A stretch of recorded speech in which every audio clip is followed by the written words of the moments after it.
Hello, my name is Alex. I'm a pencil partner volunteer with Dollar General, and I'll be reading The Dinosaur Lady: The Daring Discoveries of Mary Anning, the First Paleontologist by Linda Skeers. Mary Anning dodged high tides and crashing waves to scour the beach near her hometown of Lyme Regis, England. She filled her basket with curiosities to sell to tourists, like seashells and fossils with fanciful local names like snake stones, devil toenails, and angel wings. She scrambled over crumbling cliffs and rocky peaks while avoiding life-threatening landslides. Despite the constant danger, Mary wasn't afraid. She was determined to uncover the area's long-buried secrets, no matter the risk. Mary learned to read and write at Sunday school, but she wanted to learn more. She had so many questions about the bones and fossils she found, and she needed answers. She borrowed books and copied scientific papers. She sketched intricate drawings of her discoveries, and she made notes, lots and lots of notes. One morning, when Mary and her brother were exploring the cliffs, they saw something surprising. Nestled in the rock was a large eye socket looking right back at them. Carefully, they chiseled away the dirt and stone to expose a 4-foot-long head with a pointed snout. Massive jaw, hundreds of teeth. It was frightening. But Mary wasn't scared. She was fascinated. They coaxed the workers from the village to help dig it out and carry it home. While the men returned to their work, Mary set out to find the creature's body. The cliffs were constantly shifting and sliding.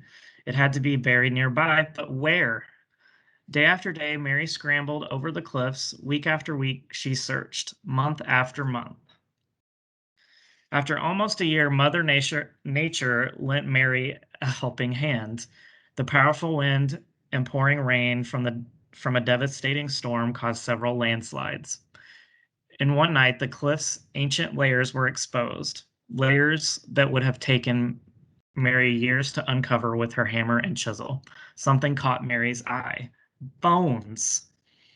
Boldly, Mary chipped away to uncover ribs, vertebrae, flippers. Was it a crocodile? Fish? Lizard? No, Mary had discovered a creature never seen before. Was she scared? Nope, not at all. But many villagers were. Soon they were talking about Mary's monster. Word traveled to a rich collector who offered to buy the skeleton. Mary hated to see it go, but the money would help the Anning family survive for months. The collector donated it to a London museum, and scientists and geologists flocked to the exhibit. They studied it, calculated, debated.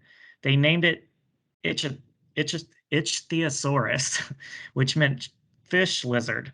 The word dinosaur hadn't been invented yet. They made an announcement that shocked the world.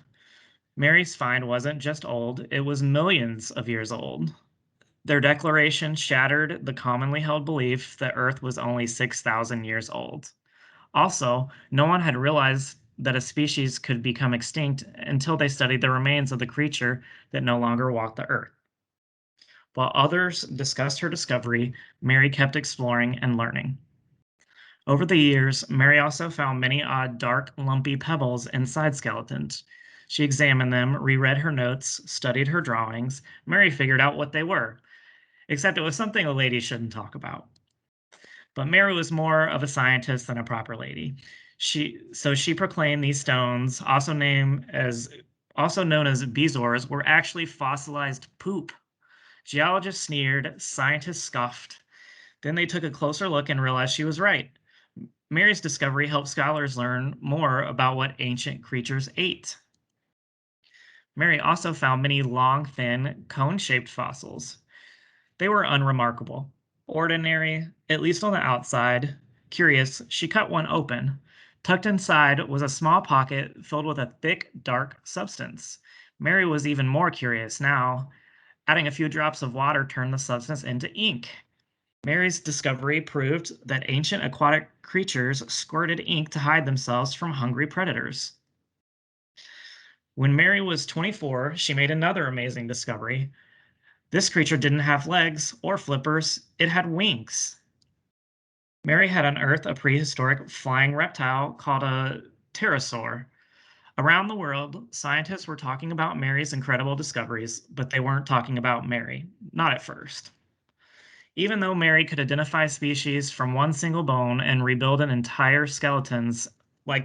rebuild entire skeletons like a jigsaw puzzle, she couldn't join the Geological Society of London.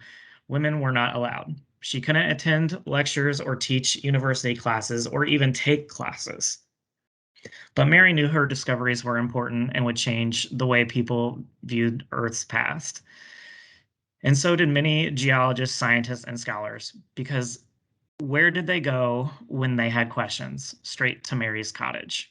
Eager to learn more, they followed her over cliffs, even if it terrified them, and it did. Just like long buried fossils, Mary's achievements have slowly been uncovered and shared with the world. Her daring discoveries helped form paleontology, a branch of geology that uses fossils to study prehistoric life. And she did all that with a homemade hammer, a chisel, and a never ending quest to fearlessly keep exploring and learning. The end.